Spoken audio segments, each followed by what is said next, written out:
स्वागत है आपका इंश्योर सिविल सर्विसेज पर। मेरा नाम है सौरभ यादव और आज से हम लोग शुरू करते हैं उत्तर प्रदेश स्पेशल का लेक्चर। उत्तर प्रदेश स्पेशल का लेक्चर में प्री और मेंस को फोकस करके ये लेक्चर आपको मिलेंगे। यहाँ पर कम से कम 6, 7, 8 या 9, 10 लेक्चर भी हो सकते हैं यूपी स्पेशल के। साथ ही साथ आपको बता देते हैं कि बिहार स्पेशल का भी लेक्चर आपको जल्द ही 1 से 2 दिन में मिल जाएगा। बिहार स्पेशल का लेक्चर सिर्फ 2 या 3 लेक्चर में कवर हो जाएगा। 2 या 3 लेक्चर में बिहार स्पेशल पूरा कवर हो जाएगा आपका।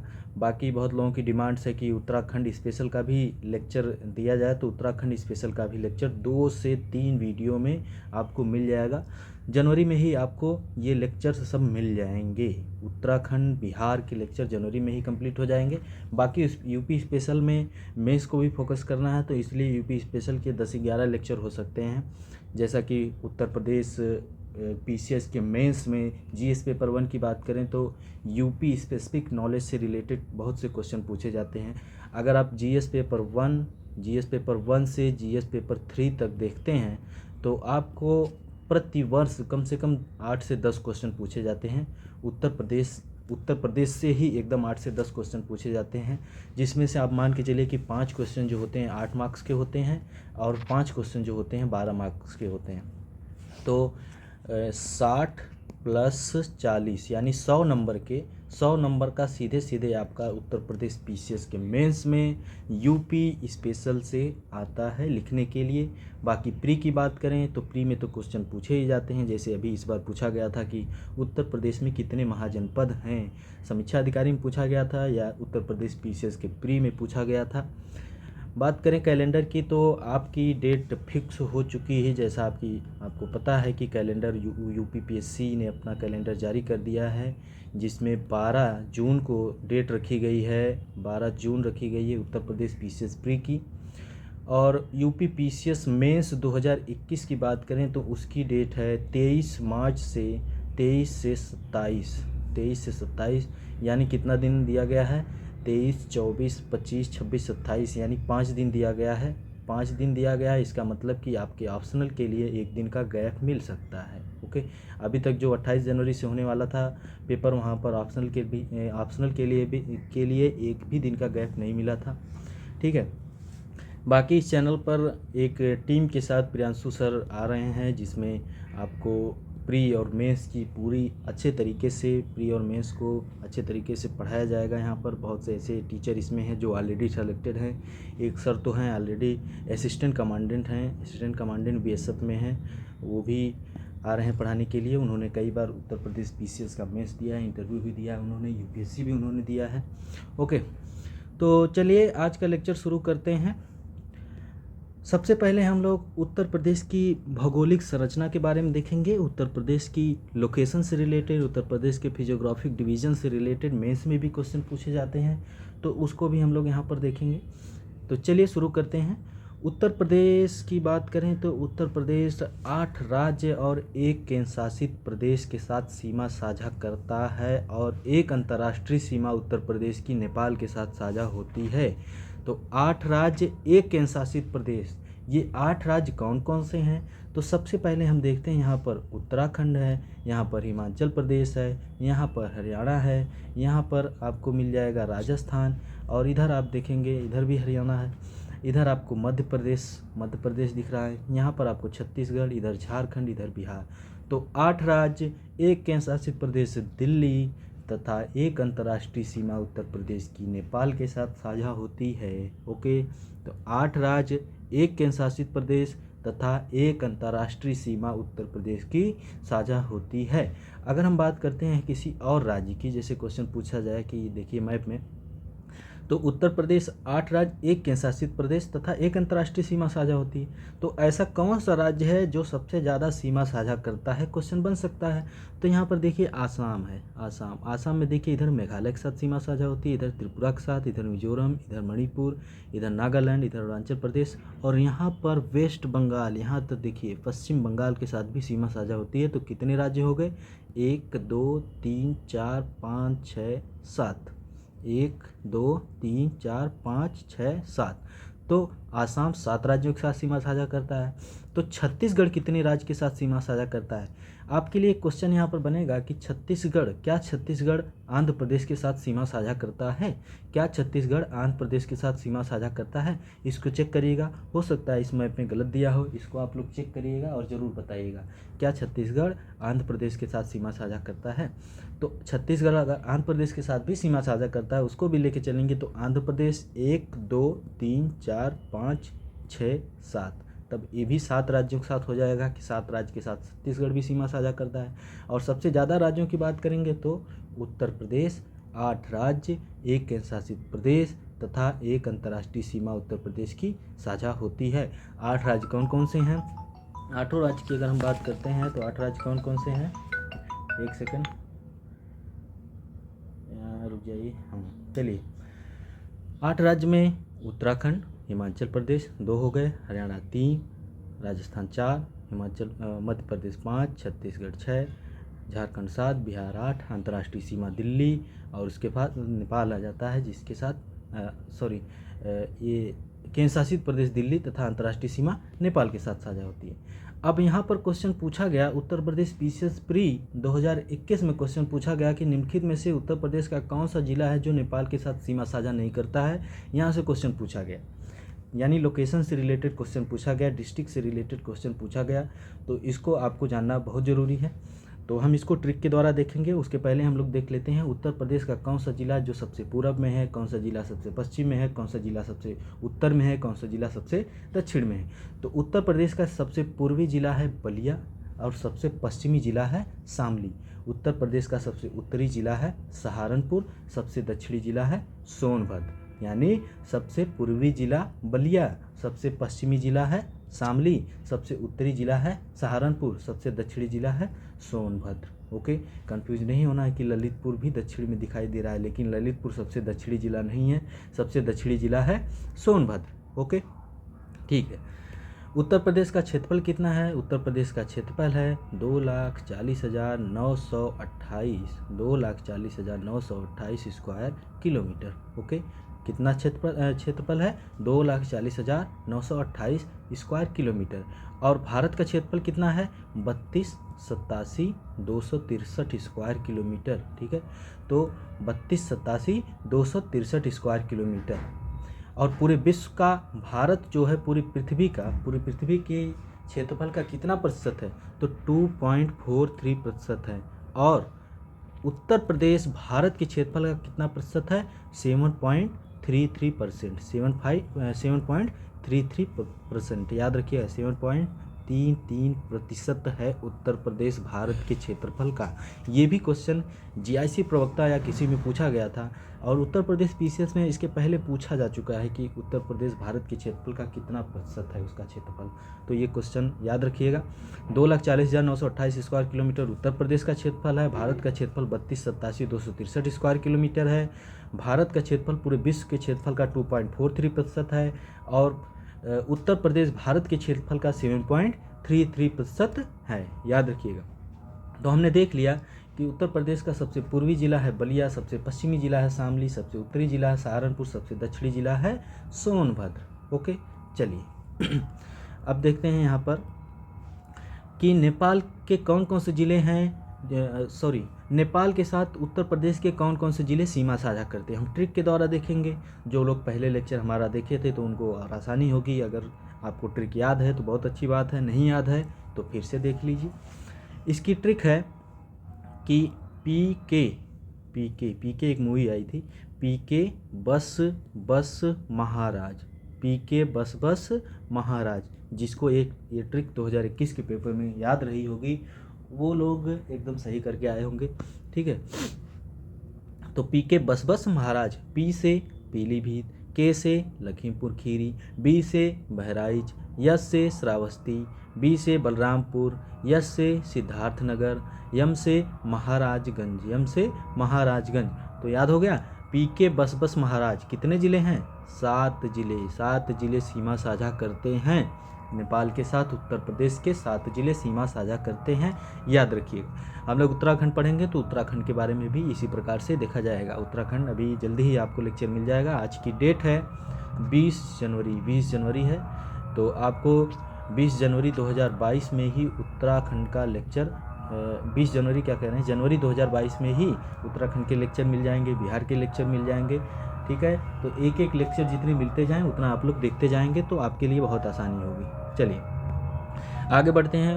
उत्तराखंड के साथ उत्तर प्रदेश के कौन कौन से ज़िले सीमा साझा करते हैं देखते हैं। तो इसके लिए हमने ट्रिक बताया था, सैम बीमार है क्योंकि उसको बीपी की प्रॉब्लम है। सैम बीमार है क्योंकि उसको बीपी की प्रॉब्लम है। सैम बीमार है क्योंकि उसको बीपी की प्रॉब्लम है। याद रख लीजिए, सहारनपुर और यस ए से सहारनपुर, यम से मुजफ्फरनगर, बी से बिजनौर, यम से मुरादाबाद, आर से रामपुर क्योंकि उसको बीपी की प्रॉब्लम है। बी से बरेली, पी से पीलीभीत, बी से बरेली, पी से पीलीभीत। सैम बीमार है क्योंकि उसको बीपी की प्रॉब्लम है। यहाँ पर भी 7 ज़िले जो हैं उत्तर प्रदेश के उत्तराखंड के साथ सीमा साझा करते हैं।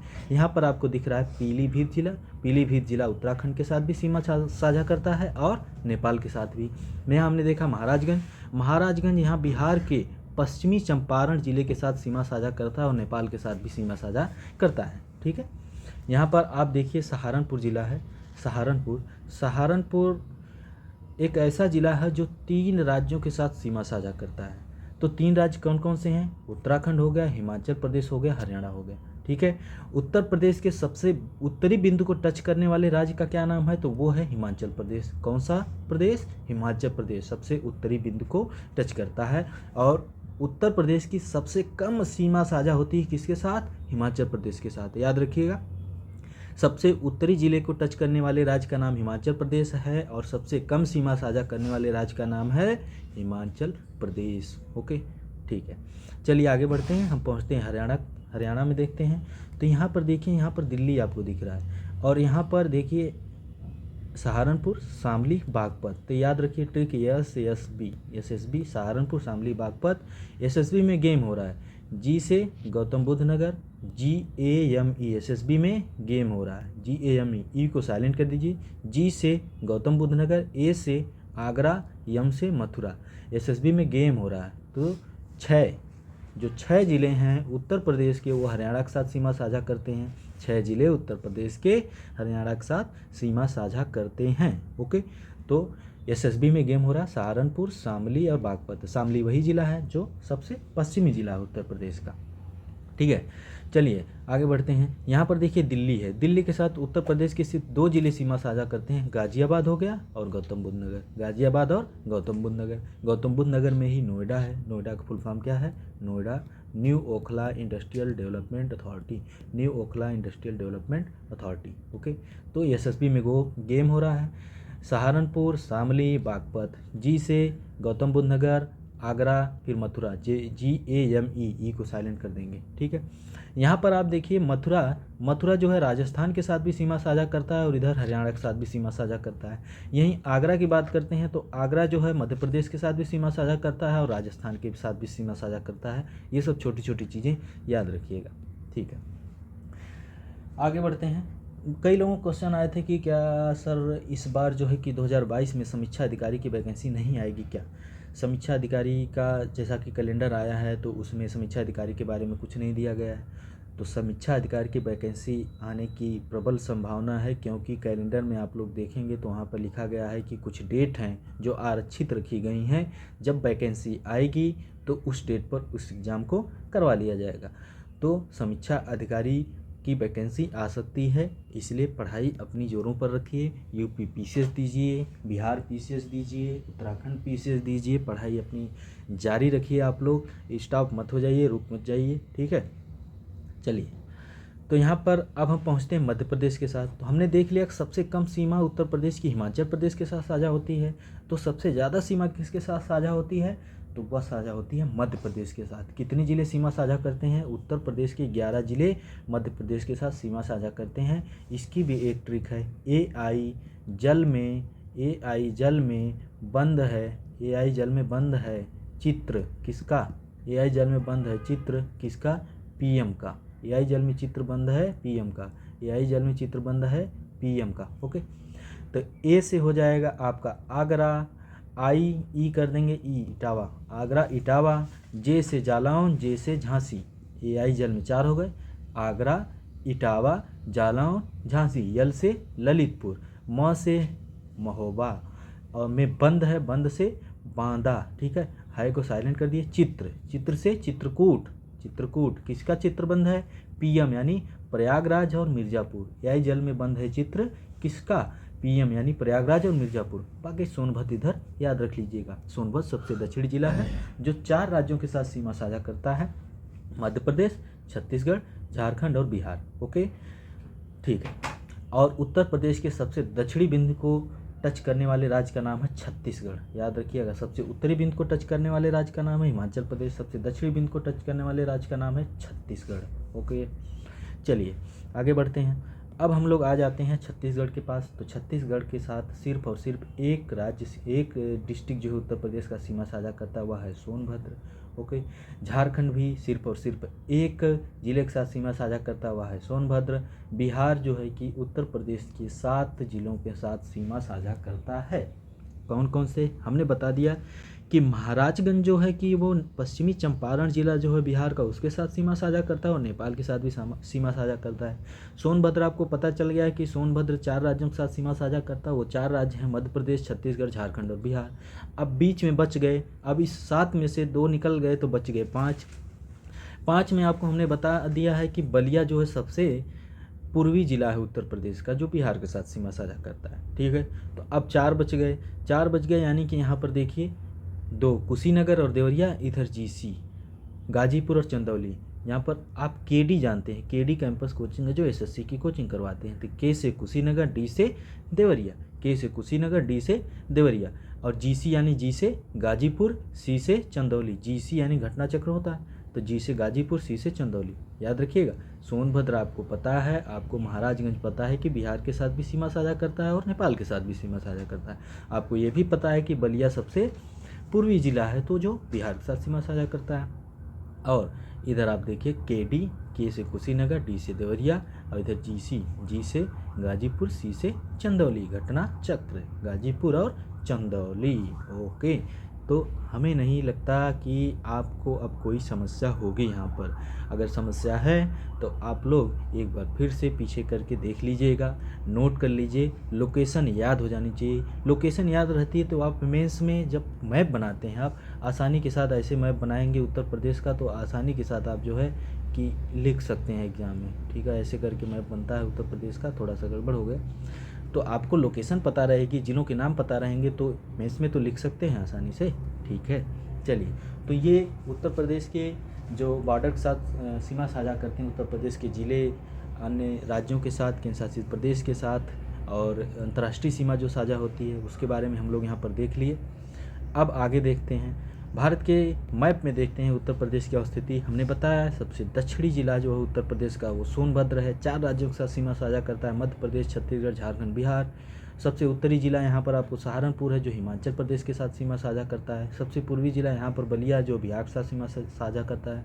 सबसे पश्चिमी जिला जो है शामली है और हरियाणा के साथ सीमा साझा करता है, ठीक है। उत्तर प्रदेश का क्षेत्रफल है 2,40,928 स्क्वायर किलोमीटर, 2,40,928 स्क्वायर किलोमीटर, जो भारत के क्षेत्रफल का 7.33% है। भारत के क्षेत्रफल की हम लोग बात किए थे तो 32,87,263 स्क्वायर किलोमीटर है, जो पूरे विश्व के क्षेत्रफल का कितना है 2.43% है। ये सब चीज़ें आपको याद होनी चाहिए, चाहे कोई भी एग्ज़ाम हो उत्तर प्रदेश का, उसमें क्वेश्चन उत्तर प्रदेश से 1-2 क्वेश्चन फेंक दिए जाते हैं और 1-2 क्वेश्चन से ही पूरा 1 साल निकल जाता है। इसलिए आप लोग थोड़ा इन सब चीज़ों को याद रखिए। ओके, चलिए आगे बढ़ते हैं। यहाँ पर अभी तो हम लोग उत्तर प्रदेश को इस प्रकार से देख रहे थे, अब हम इसका फिजिकल डिवीज़न देखते हैं। तो उत्तर प्रदेश जो है कि 3 प्रकार से विभाजित होता है। अब यहाँ पर आपको पता है कि इधर उत्तराखंड था, इधर नेपाल था, तो यहाँ पर ये ग्रेट हिमालयाज़ कहते हैं, महान हिमालयाज़ की जो श्रेणियाँ हैं महान हिमालय की, वो ऐसे फैलती हुई चली जाती है। उसके नीचे होता है फुट हिल्स, यानी उसके नीचे वाला, हिमालय के नीचे वाला भाग। जैसे हिमालय को हम डिवाइड करते हैं तो हम कहते हैं कि कराकोरम, लद्दाख, जास्कर, ग्रेट हिमालय, पीर पंजाल, फिर शिवालिक, इस सबसे नीचे शिवालिक आता है। तो शिवालिक फुट हिल्स और तराई रीजन होता है पहला वाला शिवालिक। ये देखिए ये वाली रीजन जो है, ठीक है। और दूसरा रीजन जो है यहाँ पर देखेंगे आपको यहाँ से बिजनौर से गंगा नदी एंट्री करती है और यमुना नदी सहारनपुर से एंट्री करती हुई ऐसे आती है। गंगा और यमुना दोनों जाके प्रयागराज में एक दूसरे से मिलती हैं। तो ये गंगा का प्लेन जो है दूसरा विभाजन हो जाता है। तीसरा जो है कि विंध्या रेंज हो जाती है, प्लेट्यू जो होते हैं वहाँ की बात हो जाती है। तो इधर वाला क्षेत्र जो बुंदेलखंड का क्षेत्र हम कहते हैं कि बुंदेलखंड का क्षेत्र है, ये सब बुंदेलखंड के क्षेत्र में आ जाता है। तो जैसा कि क्वेश्चन उत्तर प्रदेश पीसीएस के मेंस में क्वेश्चन पूछा गया था कि उत्तर प्रदेश में किस प्रकार के मिनरल पाए जाते हैं, किस प्रकार से उसका डिस्ट्रीब्यूशन है मिनरल का, तो इसके लिए एक लेक्चर आपको मिलेगा, तो उसमें हम लोग इसको देखेंगे। तो मिनरल मुख्य रूप से इन्हीं क्षेत्रों में पाए जाते हैं। और ये जब क्षेत्र हैं तराई रीजन वाले क्षेत्र, यहाँ पर गन्ने की बहुत अच्छी खेती होती है, गन्ने की बहुत अच्छा पैदावार होती है। जैसे हम बात करें लखीमपुर जनपद की बात करें, गोंडा जनपद की बात करें, बहराइच की बात करें, कुशीनगर की बात करें, तो इन सब जनपद में, इन सब ज़िलों में अच्छी खासी गन्ने की खेती होती है। यूपीएससी ने एक क्वेश्चन पूछा था कि लोकल लेवल पे जिस प्रकार से प्रोडक्शन होता है उसी प्रकार की इंडस्ट्री अगर वहाँ पर लगाई जाए तो उसके क्या क्या फ़ायदे होंगे, ठीक है, उसके बेनिफिट्स क्या क्या होंगे, उसके सामने चैलेंजेस क्या क्या हो सकते हैं। इसी प्रकार से यूपी पीसीएस भी क्वेश्चन पूछ सकता है कि मान लीजिए लोकल लेवल पे अगर गेहूं का प्रोडक्शन है तो गेहूं से रिलेटेड अगर इंडस्ट्री लगाई जाएगी तो उसके क्या क्या फ़ायदे होंगे लोकल लेवल पे, उसके क्या क्या चैलेंजेस सामने आएंगे और आगे हम और उसके बारे में क्या कर सकते हैं। तो इस पे आपको विचार करना चाहिए कि इस प्रकार से क्या फ़ायदा हो सकता है। तो पहला फ़ायदा हो जाएगा एम्प्लॉयमेंट जनरेशन होगा, लोगों का जो कि आय बढ़ेगी, तो लोग इन्वेस्ट करेंगे, तो बहुत सी चीज़ें हैं, उसको थोड़ा ध्यान दीजिएगा। तो ये जो ऊपर वाला शिवालिक फुटहिल और तराई रीजन है, तो it refers to lowland area with marshes, thick forest, swamps and covers Bhabar and Terai region, ये जो क्षेत्र है, ठीक है। This region is rich in alluvial soil, alluvial soil इस रीजन में बहुत ज़्यादा रिच होती है, इसीलिए sugarcane, bamboo and paddy, धान के प्रोडक्शन में, बांस और शुगर के यानी गन्ना के प्रोडक्शन में ये सब क्षेत्र अग्रणी हैं। ऐसा नहीं है कि इन सब क्षेत्रों में गन्ने का प्रोडक्शन नहीं होता है, इधर क्षेत्रों में इधर भी होता है गन्ने का, लेकिन वो पैदावार नहीं मिल पाती है। गन्ने की फसल को आपको पता होगा पानी की आवश्यकता होती है। गेहूँ धान के लिए पैडी के लिए भी आपको पानी की ज़्यादा आवश्यकता होती है। तो आपको पता होना चाहिए कि पानी की आवश्यकता ज़्यादा होती है, तो इसलिए बुंदेलखंड क्षेत्र में पानी की समस्या रहती है, इसलिए उस क्षेत्र में धान की फसलें नहीं हो सकती हैं। ड्राई लैंड फार्मिंग, अब जैसे मान लीजिए यूपी पीसीएस क्वेश्चन पूछता है कि उत्तर प्रदेश में वेस्ट लैंड जो हैं उसकी प्रॉब्लम्स क्या क्या हैं, उत्तर प्रदेश में ड्राई लैंड फार्मिंग के लिए क्या क्या किया जा सकता है, किस क्षेत्रों में ड्राई लैंड फार्मिंग की जा सकती है। तो आप आसानी के साथ बता सकते हैं कि ये जो प्लेट्यू है विंध्या रेंज का, बुंदेलखंड का क्षेत्र जो है, यहाँ पर ड्राई लैंड की फार्मिंग की जा सकती है। ड्राई लैंड फार्मिंग के लिए प्रॉपर तरीके से हमको इरिगेशन सिस्टम चाहिए, उसमें पानी की आवश्यकता कम होती है, इसलिए जो ड्रिप इरिगेशन होता है, स्प्रिंकलर इरिगेशन, इस प्रकार की अगर वहाँ पर टेक्नोलॉजी पहुँच जाती है, मतलब मैकेनाइजेशन ऑफ एग्रीकल्चर हो जाता है, तो आसानी के साथ वहाँ पर दलहनी फसलें की अच्छी खासी पैदावार हो सकती है। क्योंकि दलहनी फसलें जो होती हैं, दाल वाली जो फसलें होती हैं, उनमें पानी की आवश्यकता कम होती है। तो ये सब जो है कि वे फॉरवर्ड में हम लिख सकते हैं और बता सकते हैं ड्राई लैंड फार्मिंग के क्षेत्र कौन कौन से हो सकते हैं उत्तर प्रदेश में। ओके, चलिए आगे बढ़ते हैं। गंगेटिक प्लेन, वही हम बता रहे हैं कि यहाँ पर गंगा और यमुना नदियाँ हैं, इसलिए फर्टाइल सॉइल है जो नदियों के द्वारा लेकर आई जाती हैं, ठीक है। तो इस सब क्षेत्र में आप देखेंगे कि इधर पश्चिमी उत्तर प्रदेश में अच्छी खासी पैदावार होती है, क्योंकि यहाँ पर नलकूपों के द्वारा सबसे ज़्यादा सिंचाई होती है। आपके लिए उत्तर प्रदेश पीसीएस में एक क्वेश्चन पूछा गया था कि सबसे ज़्यादा किस राज्य में नलकूपों की सिंचाई होती है, तो उत्तर प्रदेश ही है जहाँ पर नलकूपों से सबसे ज़्यादा सिंचाई होती है। और उत्तर प्रदेश में पूछा जाए तो पश्चिमी उत्तर प्रदेश में सबसे ज़्यादा नलकूपों से सिंचाई होती है। ओके, पूर्वी उत्तर प्रदेश में थोड़ा बाढ़ की भी समस्या होती है। बाढ़ की समस्या मतलब कि यहाँ पर आपको देवरिया जनपद दिखेगा, देवरिया में बाढ़ की समस्या हो जाती है।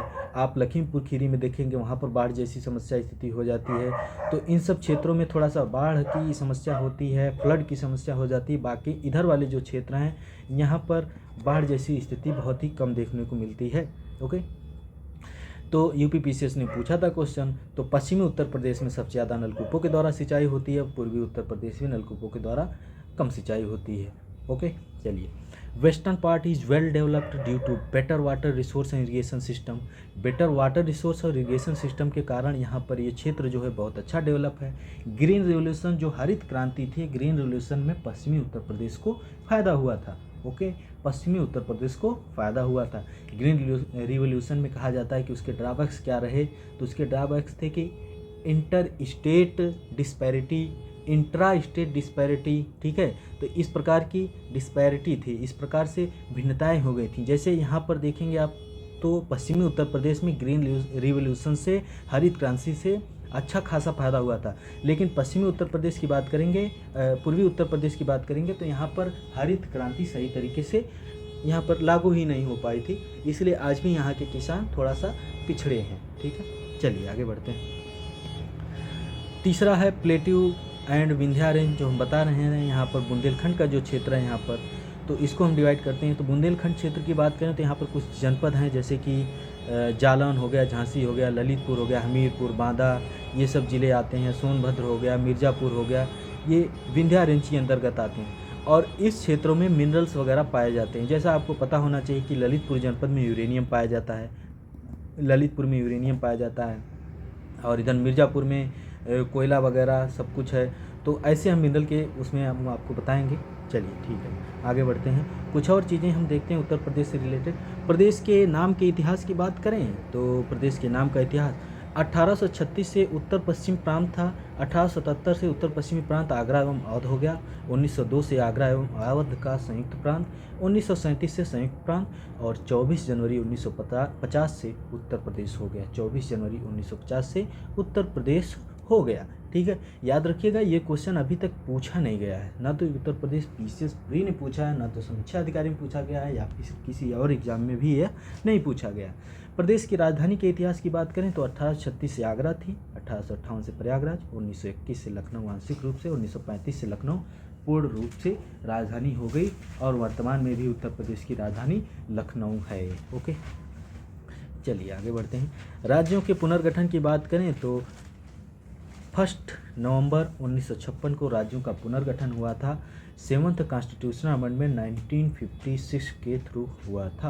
ओके, राज्यों के पुनर्गठन से रिलेटेड कई कमेटी बनी थी कि भाषाई आधार पर राज्यों का पुनर्गठन किया जाए, या फिर मतलब कि रीजनल बेसिस पे, भाषाई आधार पे।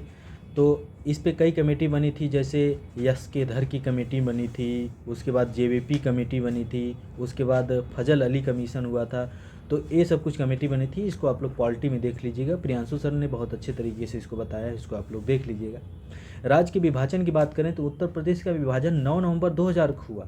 उत्तर प्रदेश के 13 जिलों को कट करके उत्तराखंड बना दिया गया। उत्तर प्रदेश की प्रथम राज्य की भाषा की बात करें तो हिंदी है, जो 26 जनवरी 1968 से सभी कार्यालयों में अनिवार्य रूप से लागू है। दूसरी राज्य की भाषा की बात करें तो दूसरी राज्य की भाषा 1989 से उर्दू है।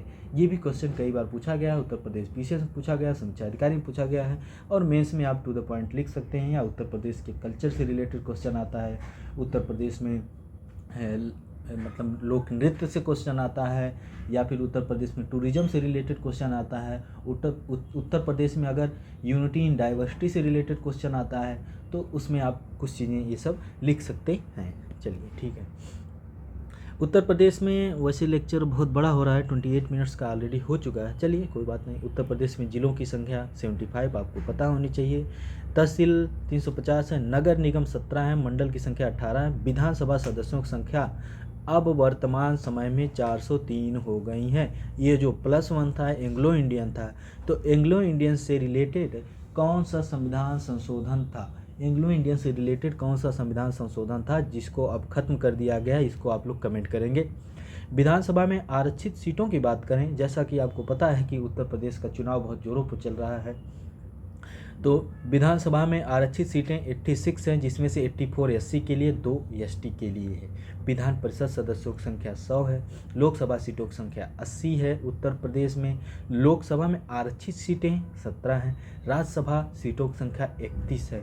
ये जो 80 और ये जो 31 है भारत के राज्यों में सर्वाधिक अधिक हैं, सबसे ज़्यादा है। और आपके लिए यहाँ क्वेश्चन बनता है कि आप बताएंगे कि पहले नंबर पे तो आपको उत्तर प्रदेश पता चली गया है कि लोकसभा सीटों में, दूसरे नंबर पे लोकसभा सीटें कहाँ पर सबसे ज़्यादा हैं, और तीसरे नंबर पे हैं कहाँ पे हैं।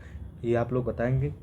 राज्यसभा में उत्तर प्रदेश में 31 सीटें हैं, तो दूसरे नंबर पे और तीसरे नंबर पे कौन सा राज्य है जहां पर राज्यसभा की सीटें उत्तर प्रदेश के बाद 1 2 3 पर हैं। ओके। सर्वाधिक विधानसभा सीटों की बात करें तो प्रयागराज में 12 सीटें हैं, प्रयागराज में। ओके। और सबसे कम सीटें श्रावस्ती, महोबा, चित्रकूट, 2 सीट हैं। ओके। चलिए आगे बढ़ते हैं। हाँ, जैसा कि हमने बताया था कि उत्तर प्रदेश में महाजनपद की बात करें तो जो भारत में पूरे 16 महाजनपद से 16 महाजनपदों में उत्तर प्रदेश में 8 महाजनपद थे। उत्तर प्रदेश पीसीएस ने क्वेश्चन पूछा, और ये 8 महाजनपद कौन कौन से थे ये देखिए। मल्ल, कुशीनगर, काशी, वाराणसी, वत्स, कौशाम्बी, चेदी, सुक्तिमती, सूरसेन, मथुरा, कुरु, इंद्रप्रस्थ, पांचाल, अहिच्छत्र। इसका 2 है, उत्तरी पांचाल अहिच्छत्र, दक्षिणी पांचाल कांपिल्य। ठीक है, कौशल, साकेत। तो ये कुछ 8 महाजनपद उत्तर प्रदेश में थे प्राचीन काल में। ठीक है, भौगोलिक संरचना के बारे में हमने देख लिया। हाँ, एक चीज़ यहाँ पर आपको रह गई, जैसे पूरब से पश्चिम उत्तर प्रदेश की लंबाई बताएं तो पूरब से पश्चिम 650 किलोमीटर, यानी सबसे पूर्वी जिला बलिया, सबसे पश्चिमी जिला शामली, तो 650 किलोमीटर। उत्तर से दक्षिण की चौड़ाई बात करें तो 240 किलोमीटर, ऐसे उत्तर से दक्षिण 240 किलोमीटर। ओके। क्षेत्रफल की दृष्टि से बात करें तो उत्तर प्रदेश चौथे स्थान पर है, राजस्थान, एमपी, महाराष्ट्र के बाद चौथे स्थान पर है सर्वाधिक क्षेत्रफल वाले। ये सब चलिए अब आपको अगले लेक्चर में देखेंगे। हाँ, ये देख लीजिए, नेपाल के साथ सीमा की लंबाई है 579 किलोमीटर। नेपाल के साथ उत्तर प्रदेश की सीमा की लंबाई है 579 किलोमीटर। कितना? 579 किलोमीटर। ठीक है, तो बाकी आपको उत्तराखंड का लेक्चर, बिहार का लेक्चर 2 से 4 दिन 5 दिन में आपको मिल जाएंगे। करंट अफेयर भी शुरू किया जाएगा, और आप लोग पढ़ाई शुरू कर दीजिए, क्योंकि आपकी डेट 12 जून अब दूर नहीं है। और उत्तराखंड का पेपर जैसे ही चुनाव ख़त्म होगा, हमें लगता है कि अप्रैल तक उत्तराखंड का पेपर हो सकता है। बिहार का पेपर भी मार्च लास्ट या अप्रैल स्टार्टिंग में हो सकता है। और बिहार में इस बार बहुत अच्छी खासी वैकेंसी है, लगभग 800 वैकेंसी हो चुकी है, आसानी के साथ आप निकाल सकते हैं। तो आपके सामने कई अपॉर्चुनिटी हैं। बिहार की तैयारी करते करते आप लोग अपना पूरा जीएस तैयार कर लीजिए। थोड़ा बिहार हम पढ़ा देंगे, 2-3 लेक्चर में कवर हो जाएगा बिहार, आप आसानी के साथ निकाल सकते हैं। और यूके उत्तराखंड का भी आ गया है, उत्तराखंड में भी ठीक ठाक वैकेंसी है। तो ये सब एग्ज़ाम आपके सामने हैं। 12 जून को तो आपका यूपी पीसीएस है ही, साथ ही साथ अगर कुछ लोग 5 जून को दे रहे हैं पेपर यूपीएससी का, तो उनके लिए भी तो आपके सामने बहुत से एग्ज़ाम है। थोड़ा सा राजनीति से दूर रहिए और पढ़ाई बहुत अच्छे से करते रहिए। बहुत बहुत धन्यवाद, मिलते हैं अगले लेक्चर।